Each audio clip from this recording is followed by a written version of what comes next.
Magandang umaga sa inyong lahat at narito na nga ang lagay ng ating panahon ngayong Lunes, unang araw sa buwan ng Abril. Sa ating latest satellite images, makikita ho natin na easterlies o yung hangin nagmumula sa karagatang Pasipiko ang nakakaapekto partikular na dito sa may bahagi ng Southern Luzon, Visayas at Mindanao. Samantala, yung ridge o ito yung bahagi ng high pressure area ang nakakaapekto dito sa may silangang bahagi ng Northern and Central Luzon.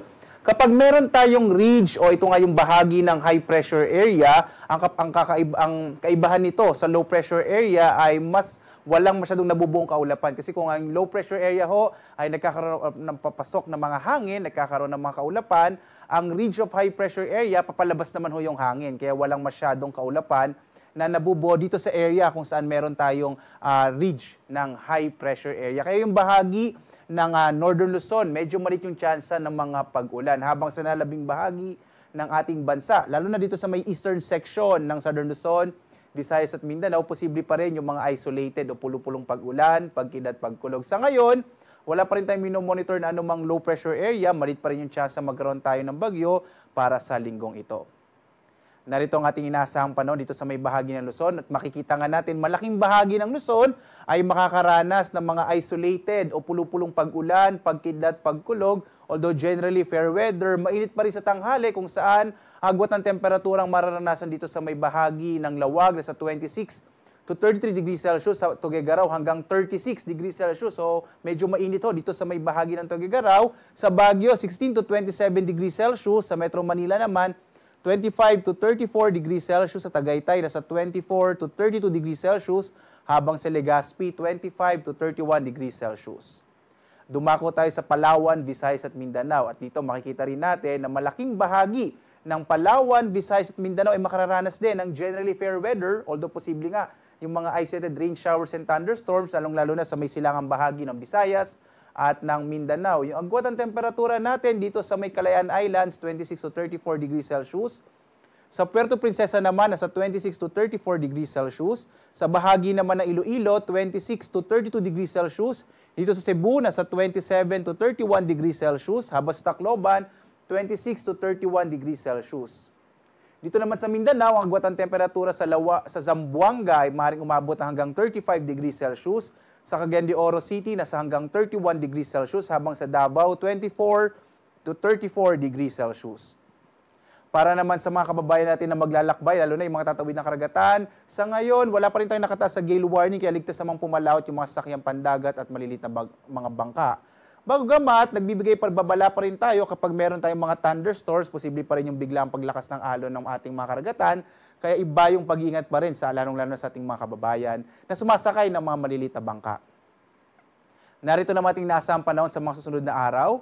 Dito sa Luzon, inaasahan natin sa Kamaynilaan, Baguio at Legazpi, generally fair weather pero posible pa rin yung mga isolated rain showers and thunderstorms. Sa Kamaynilaan, mula 24 to 34 degrees Celsius ang inaasahang maging agwat ng temperatura hanggang araw ng Huwebes. Sa Baguio naman, 17 to 27 degrees Celsius, habang sa Legazpi, sa bahagi ng Bicol area, nasa 25 to 32 degrees Celsius.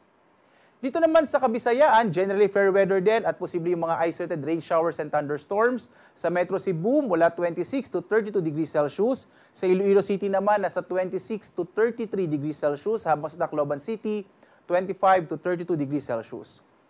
Dito naman sa Mindanao, makikita natin, medyo may nakikita ho tayong posibleng mga kaulapan na maaaring magdala ng kalat-kalat na mga pag-ulan sa may bahagi ng Metro Davao, dito sa may silangang bahagi ng Mindanao, araw ng Huwebes. Habang sa Cagayan de Oro City at Zamboanga City, hanggang araw ho ng Huwebes, generally fair weather, pero posible pa rin yung mga isolated rain showers and thunderstorms. Yung agwat ng temperatura sa Metro Davao in the next 3 days, nasa 24 to 35 degrees Celsius. Sa Cagayan de Oro City naman, nasa 26 to 32 degrees Celsius, habang Zamboanga City naman, nasa 25 to 35 degrees Celsius.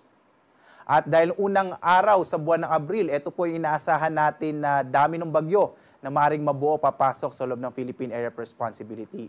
Ngayong buwan ng Abril, 0 to 1 or hanggang isang bagyo ang maaaring mabuo o papasok ng Philippine Area of Responsibility. At narito, yung ating posibleng maging track, maaaring itong dumaan sa hanggang bahagi ng Palawan or maaari itong mag-recurve dito sa may bahagi naman ng Northern Luzon.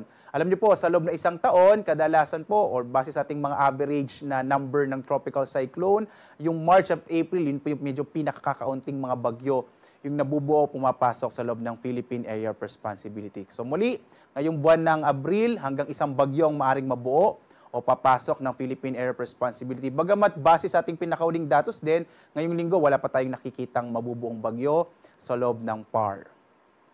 At yung araw naman natin sisikat, ganap na 5:52 na umaga at lulubog, ganap na 6:08 ng gabi. Sundan pa rin tayo sa ating iba't ibang mga social media platforms sa X, Facebook at YouTube at sa ating website pag-asa.doc.gov.ph. Dito natin pinalalabas yung mga impormasyon natin. Lalong-lalo na kapag meron tayong mga thunderstorm advisories, kapag meron tayong mga rainfall information, sundan po tayo sa ating mga social media platforms. At live na nagbibigay update mula dito sa Pag-asa Weather Forecasting Center. Ako naman si Obet Badrina. Maghanda tayo lagi para sa ligtas na Pilipinas. Maraming salamat po. Have a blessed day sa inyong lahat.